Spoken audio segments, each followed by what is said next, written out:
Barron Trump and his friends had no idea that their visit to this small-town restaurant would turn into something they'd never forget.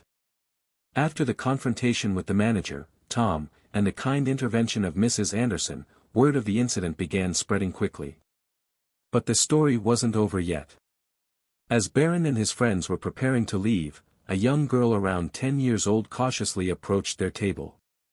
She wore a pink sweater and had a shy smile. Her mother trailed behind her, looking both nervous and proud. "Excuse me," the girl said softly, holding a small notebook in her hands. Are you Barron Trump?" Barron smiled kindly and nodded. "Yeah, that's me. What's your name?" "Emma," she replied, her eyes lighting up. "My grandpa always talks about how your family did good things for the country. I was scared to say anything earlier when people were being mean, but I just wanted to say that I think you're really brave." Touched by her words, Barron knelt down to her eye level. "Thank you, Emma. That means a lot to me. It's important to always be kind, even when things are tough." Emma's mother spoke up next. "We live in this town, and it's not always easy when people have strong opinions. But the way you handled everything today, it set a powerful example for everyone in here, including my daughter." Emma handed Barron her notebook. "Could you sign this? I want to remember this day." "Of course," Barron said with a grin. He signed her notebook with a short message, "Be brave and always be kind. Barron Trump." More people in the restaurant began gathering around, now curious and supportive. A few even apologized for not speaking up earlier. "I should have said something when I saw what was happening," said a man in his 40s. "I let my assumptions get the better of me." "You've got my respect, kid." Barron nodded appreciatively. "It's okay. Sometimes it takes a moment like this for people to reflect and come together.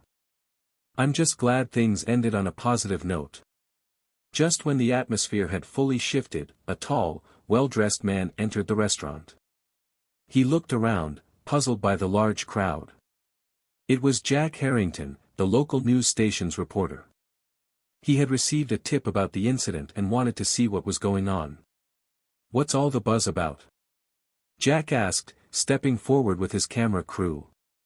Mrs. Anderson explained everything to him, emphasizing Barron's composure and kindness during the confrontation.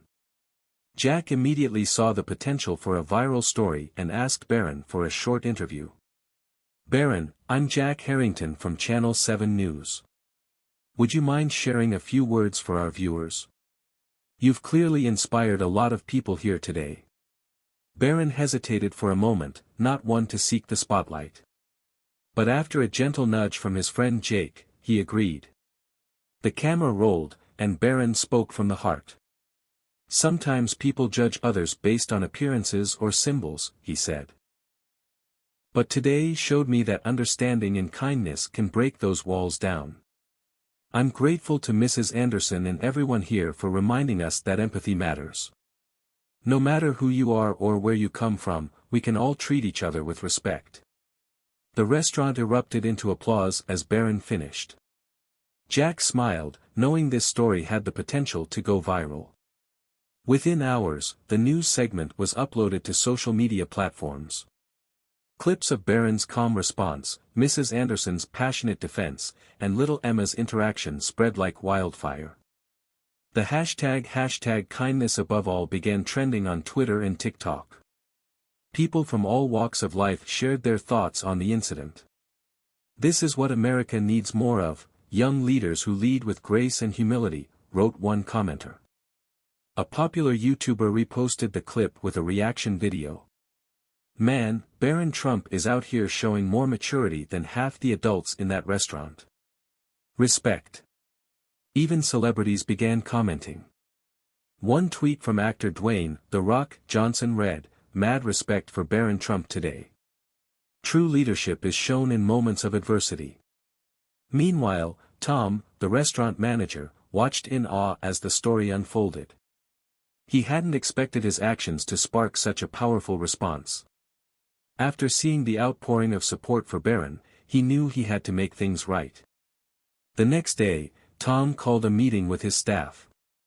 "I messed up yesterday," he admitted. "I let my own biases get in the way of how I treated a customer. That young man taught me something important: kindness and understanding are more powerful than any political stance. We're going to be better. Starting today, I'm offering free meals once a month to anyone in need. No questions asked." He also reached out to Barron through the news station, leaving a heartfelt voicemail. "Barron, this is Tom from the restaurant. I just want to apologize again. You showed me that I have room to grow. Thank you for being an example of grace under pressure." A few weeks later, Barron received an unexpected package in the mail. Inside was a handwritten letter from Tom and a framed photo of the entire restaurant staff standing beneath a new sign that read, "Kindness above all, everyone welcome." Barron smiled as he read the letter. It wasn't just about one hat or one argument. This experience had created a ripple effect, inspiring a whole community to rethink how they treated each other. He called his mother, Melania, to share the story. "You always taught me to lead with kindness," he said. "I didn't realize how much of an impact it could have until now." "I'm so proud of you, Barron," Melania replied warmly. "This is exactly the kind of leadership the world needs." And with that, Barron knew that this was just the beginning of something greater. Small acts of kindness could indeed change the world, one conversation, one meal, and one community at a time.